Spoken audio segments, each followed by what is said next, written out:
so like it all started with like keychains. You remember that? And I started making little bracelets. After the bracelets, the first big sale me and AJ made were those Apple Watch bands. And that shit was crazy. Cause somehow, how much do you think an Apple Watch band costs? Like $30 probably? 30, 60 bucks. Somehow we managed to sell each Apple Watch band for like $200. Damn. And I was like, what the fuck? And I was like 1 month into sewing. So I was like, all right, we got something special here. So we went from like keychains, bracelets, Apple Watch bands, lanyards, and then I started doing like some cut and sew. There was a piece that I made and I think I never posted on Coño. It was a really cool like green button-up shirt and it added skeleton sleeves to the arms. And it had like a big Misfits patch on the back. That was tight. That never saw anything. And then the second piece I made, I remember I just had a cool striped shirt that I wanted to save, so I just put Earl Sweatshirt's face on it. And people responded really well to those, so I sold them like, I think like 40 bucks a piece. And then from then I started making clothes. That's when the extended sleeves started. The extended sleeves was like the first clothing thing I did. And that was so crazy, because to me, what initiated that was, again, that like feeling. It all ties back to like being a kid and being in school. Like I remember having clothes that I thought was so cool, and even if the clothes would fit you big, you would wear it because you're like, damn, this shit's tight anyway. It doesn't matter. You'd rock with the oversized fit. A lot of times my clothes would be oversized. So making these shirts, I just had a bunch of vintage tees. And I would just get, whether it was a bed sheet or a pillowcase, another nostalgic thing, whether it be Pokemon pillowcases, Harley Davidson, like I think I used like Power Rangers, Hot Wheels, NASCAR. Cut up these pillowcases, turn them into sleeves. And yeah, it would, as a grown-up, you throw this thing on, the sleeves are like fucking 2 feet past your hand. It makes you feel like a little kid wearing your dad's shirt or something, bro. And that's a hard feeling to get when, like me being like 6'3", 250 pounds, it's hard to feel like you're wearing someone else's like oversized shirt. So when I made that shit was insane, dude. I was like, holy fuck, I just remember the feeling. I remember the response I was getting. It was crazy because I had like a friend in like fucking Atlanta. This motherfucker, like out of nowhere, like he started seeing the response. I started seeing him do the fucking sleeves and I'm like, dude, what the fuck? Like, it's crazy. Man, and then from then I don't think I did anything. It's weird. Like you find you find something that works and you enjoy it, and then, I don't know, I've noticed that the first time I actually figure something out, I don't really act on it right away. Because what's weird is I sold all those shirts. And I think I fucking overdosed, bro. Yeah, I was doing some stupid shit, just hanging out a lot, overdosed. And I was not sewing for like 2 months. And then I came back to sewing. I did that fashion show, January 2020. Started sewing summer 2019, did a fashion show January 2020. It's like a month after dying. So yeah, and then from sleeves, all that time was just fucking keychains to shirts, and not even acting on shirts, and then finally deciding to shirts. So yeah, that's when I finally started making clothes, January 2020. That was a long answer, but yeah, it evolved into clothing finally. That was pretty cool.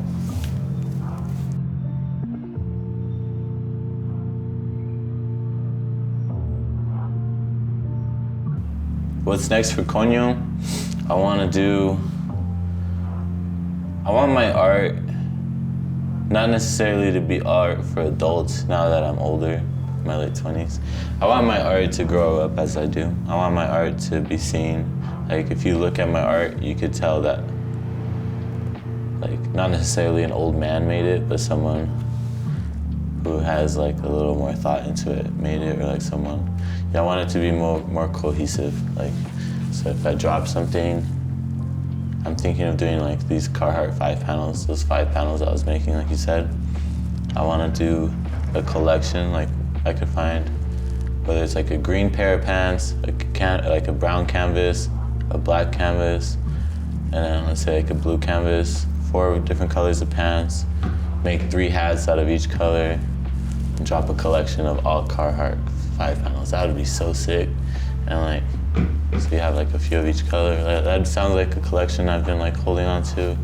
I want to go back to vintage, do a couple like those Frankenstein shirts that I was making, just putting a bunch of like, because the reason I do vintage is like my part in recycling, so I always try to incorporate all of that into Coño, because all the material I use for Coño is secondhand material that I find while doing the vintage. So I want to just be able to save these vintage tees that are, maybe the sleeves will be chopped off, the neck will be chopped off, stained up, whatever. I want to save those, rework them, quote unquote Frankenstein them, turn them into a bunch of mixed media, but like on a t-shirt. That seems like a cool collection. Or like, I still want to do stuff that's fun. It's like right now you caught me just doing like a random pair of double knees. That's gonna be for a whole other project I have. Like I have like 6 Instagrams, and I'm just gonna try to make a bunch of stuff, but try to really separate and put like, wrangle each custom I do into a certain category so I could post it onto a certain page type shit. So these pants that I'm doing will probably be for this new project that I haven't even fucking released. No one even knows what it's called. So that's the future of it.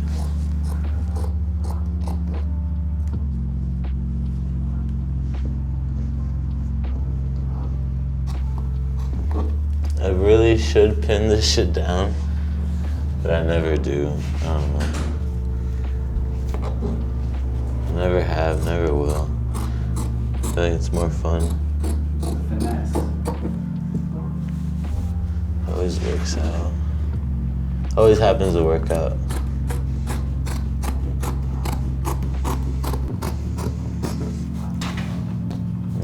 That's ugly right there, but I can clean that up. That's fine. Cool, let's see how this looks.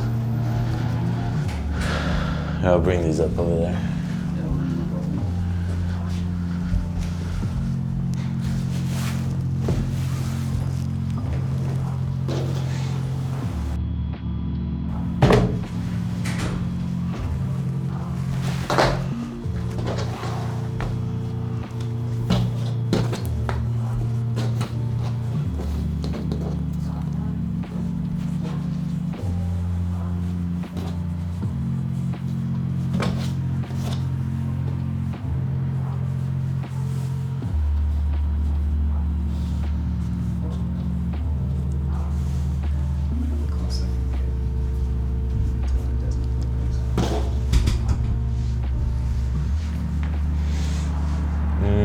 That looks so good.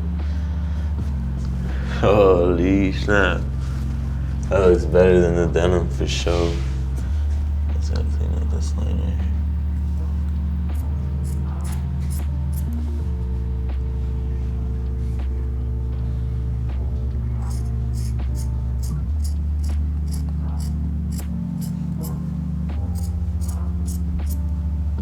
Yeah, that looks a lot better than the denim.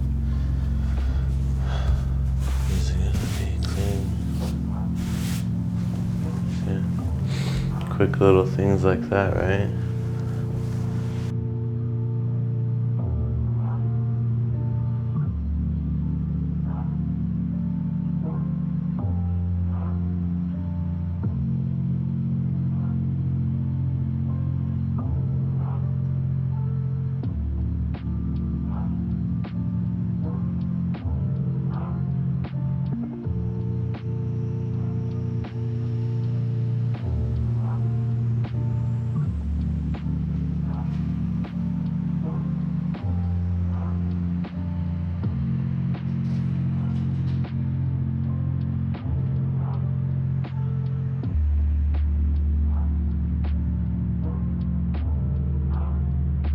Yeah, I mean, it's like the future. So I always want to be making art in like the most relevant way, yeah. but I don't want to like try to get too caught up in it. But I would always be down. Like if there was like, if the opportunity was there and I was ready for it, yeah, I'm down type shit, you know. I definitely want a hard copy of a video game modded with my clothing on it so I could have that forever. That just sounds so cool. That sounds so cool. I mean, that'd be so crazy to get to the point where like, if they did, like let's say in the future they release like Guitar Hero 20 or whatever, and it's to the point where it's an online game and you could buy clothing for the character. That'd be sick to see like Coño and it has like extended sleeves. Fucking 5 panels. That'd be so badass. That shit would be honestly crazy.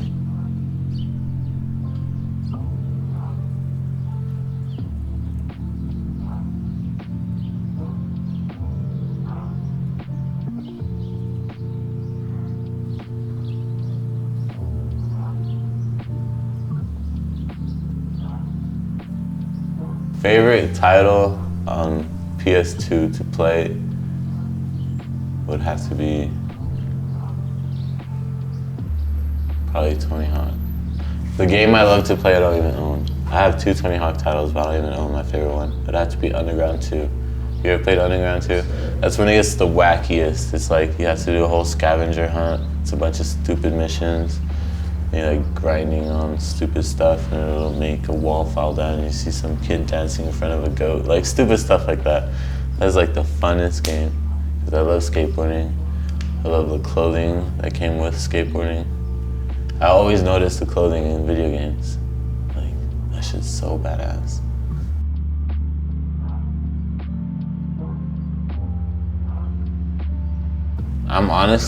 I'm just blessed enough that I have been in the community long enough, and I feel like for me it came naturally, because I was already in the community doing vintage. I was just really into vintage clothes.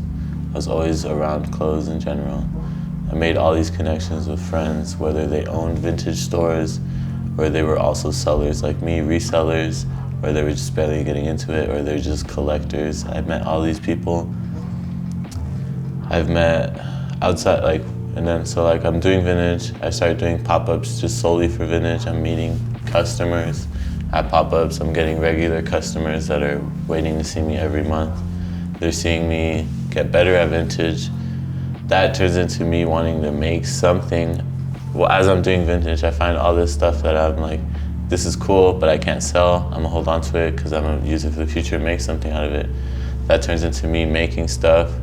As I'm making stuff, I'm like really excited about it, so I'm showing it off to all these people that I've been meeting. And slowly, these people that I just met through vintage, they're also becoming like my connections and customers through like the custom stuff, through my creations. Like Reborn Vintage, that's a local shop out in Ogden. They've hired me for like a couple of jobs. I did a bunch of tote bags for them. They like gave me a bunch of Carhartt, they supplied it, made 20 patchwork tote bags. It was a collaboration with Akuya Juan, AJ. We did that for them.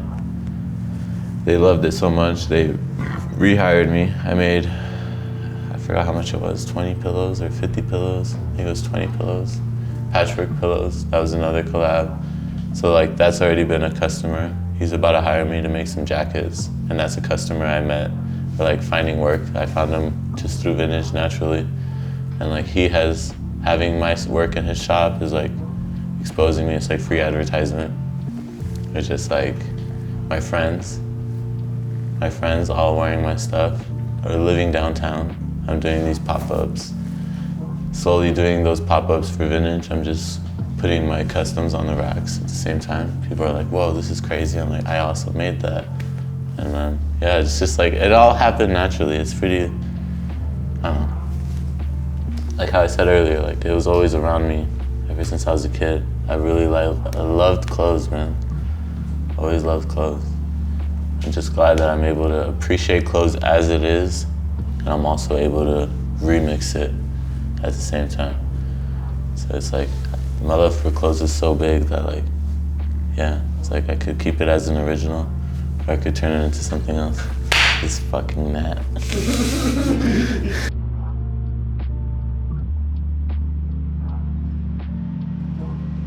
No, recent travels, no. I've just been really building what I have in my hometown, but without doing it over the top. Like, I've been building it in a solid way, slowly but surely.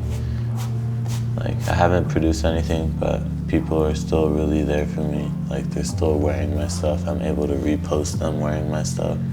Like, still gaining followers, just building it slowly. Is this where you want to be? No. I feel like probably by the end of this year, I've done everything I can in Utah. Probably move on to like California and then come back to Utah because this is my hometown. But yeah, future travels, California, I'm trying to build out there. I feel like in Utah, it is a Mormon state, so I feel like I've already reached most of the people that I can reach that would really appreciate my stuff. So I want to just move on to another state where it's a fresh audience that will really love my stuff and just like build out there, come back to my hometown, and then move on to another state again. So yeah, future travels is just to go dominate somewhere else. Eventually bring out AJ. That'd be crazy, you know? That'd be sick if you could come out there too. Like, just why not everything? That'd be so sick to just do like a way out of the country pop-up. I don't think that's a regular thing people do. Like, people usually tend to stay in the US. Imagine going out to Chile, because we got Rioma out there. Just doing a fucking pop-up in Chile. That'd be nuts. Yeah. Whatever opportunity comes that I'm ready for, that's probably what will happen.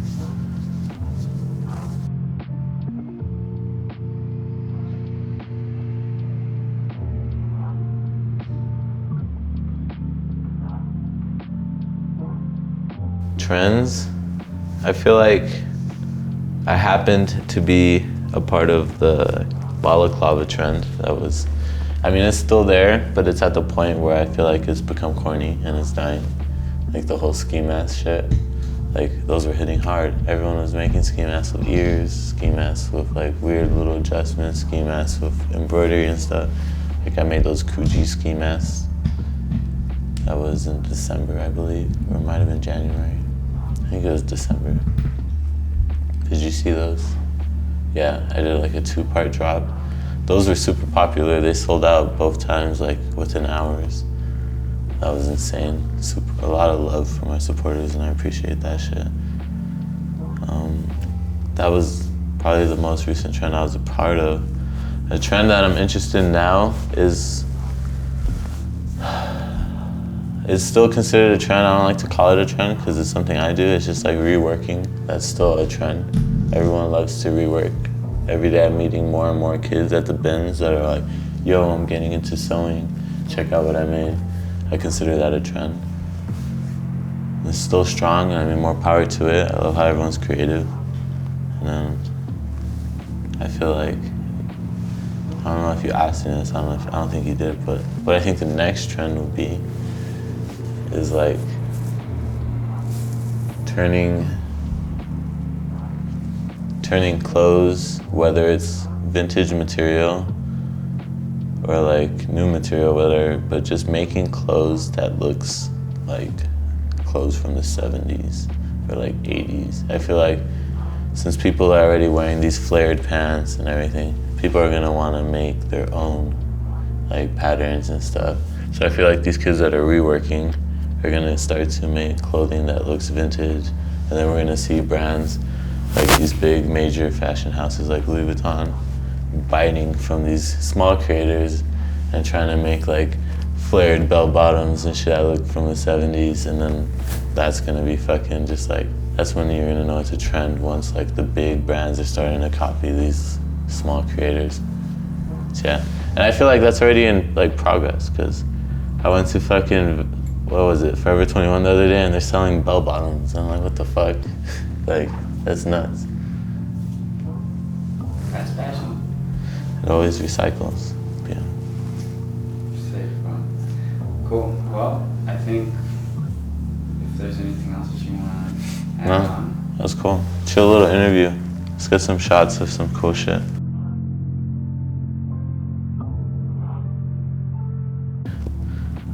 I have this on the wall even though it's like disintegrating. It's like falling apart. Like you could just like grab it and just like. But I mean, it just happens. That one's cool. But then I got like this one, like if you smoke White Owls, like the fucking blunt brand and shit, like 1995. This is crazy. I don't know if I should chop this one or not. Ed Hardy. Got the sleeve. Yeah, I already have like a cut Ed Hardy sleeve right here. Like, this was another hoodie. I should have never cut this hoodie. The hoodie was crazy as fuck. Amazing. I like that fucking scissor. Yeah, that was nuts. That was from the 70s, You gonna do bro. anything with that? No, this is just something I wanna start archiving old stuff so that I could have a pattern or like a template or like a vintage reference. Like how I was telling you, I think the trend is gonna be referencing vintage pieces, you know? So like this one's crazy. Look at the tag, Crown. It has the hoodie and the zip and zipped away and stuff. This is nuts. It's just a reference piece. Still have these pants with like the pockets. These are nuts.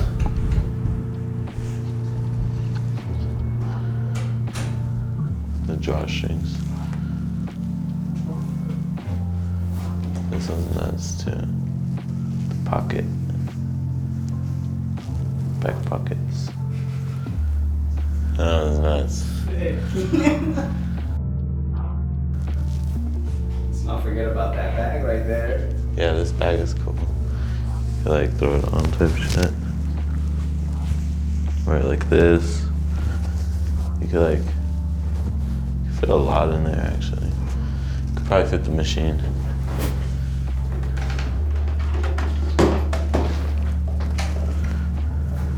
Probably put the whole machine in here. Let's see.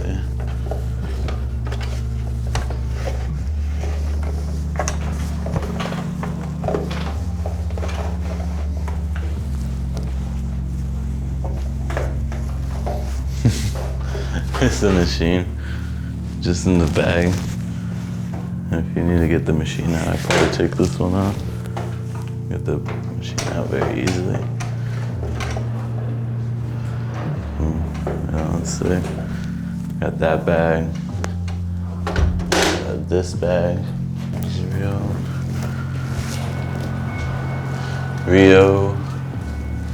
Fucking the Coño shit. AJ. Evan. Maine.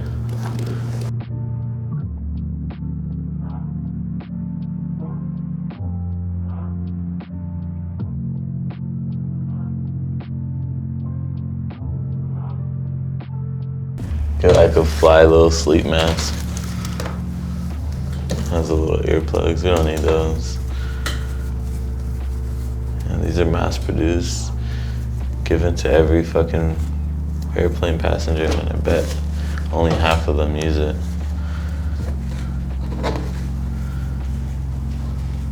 So we'll match at the bottom, and then we'll cut off any excess after.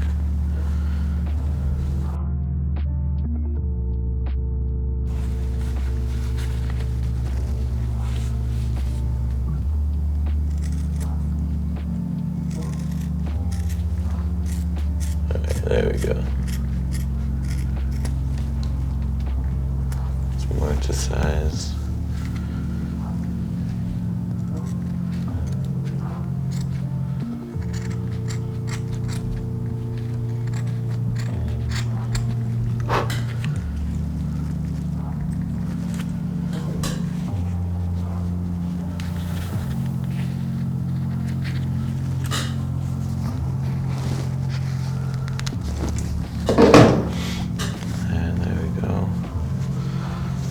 just go crazy.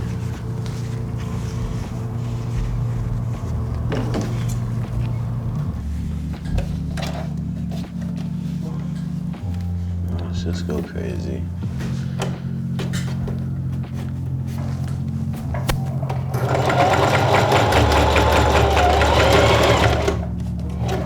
I just gotta make sure to keep these clear.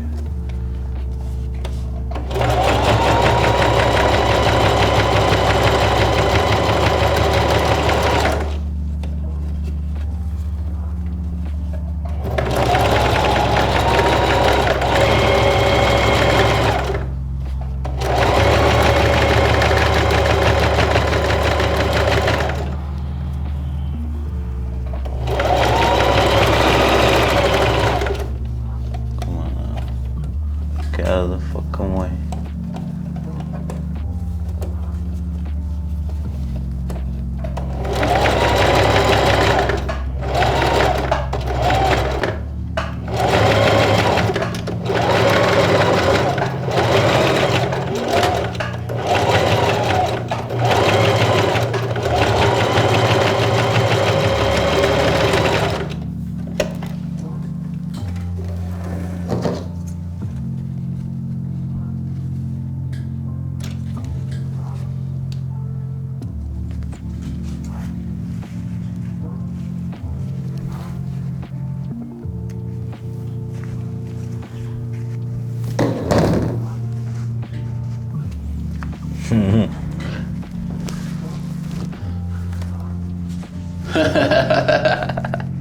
That's just badass, bro. There you go. You got a sleep mask. Beautiful. For you. Thank you, sir. Yeah. Appreciate that. That easy. Yeah, like, it all comes together. Like, I go thrifting, I see this kind of stuff. It just sits around. Probably gonna get thrown away. Those bootleg bags, all the ladies are like too bougie to pick them up. I'm like, fuck it, let's make something fucking sick out of it. And that shit cost me like 20 cents. That bag was probably like $1.